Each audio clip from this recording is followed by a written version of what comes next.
We're back with the sequel titled Mad Max 2. Well, that's what it was first called, but because the original Mad Max did not get the wide release, director George Miller retitled it to The Road Warrior, just to avoid confusion. And this time, the future has gone to ruins, and there is an explanation at the beginning. Max, played very well by Mel Gibson, still travels the wastelands in search of fuel, and he stumbles across a refinery of survivors who are trying to fight off an evil gang who make the gang in the first film look like the Brady Bunch. And Max is at a moral dilemma. Should he help them or should he not? And how's he going to deal with the gang outside there? Well, you're going to have to see the movie to find out.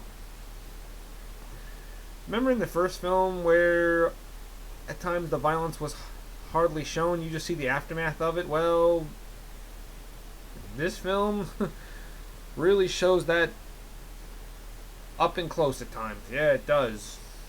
You got this kid in the film who,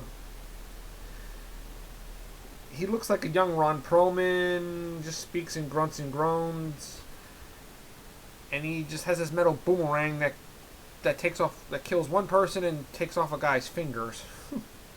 Interesting. Mel Gibson, this time as Max, is just a man of a few words. He mostly acts with his face and his eyes, and does it very well, I must say.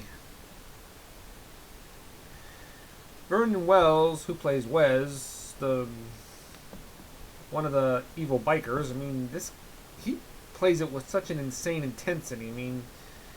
That's the type of villain who doesn't have to say anything. You just see it in his eyes that he's insane. Just the little bit that he does say just kind of makes them all frightening. And Lord Humongous, I think I said his name right, the big leader of the group, just all he does is wear a hockey mask because he's horribly disfigured. I'll bet that's where Tom Hardy found his inspiration on how to play Bane in The Dark Knight Rises, because Lord Humongous is very well played. He's just intimidating, massively intimidating.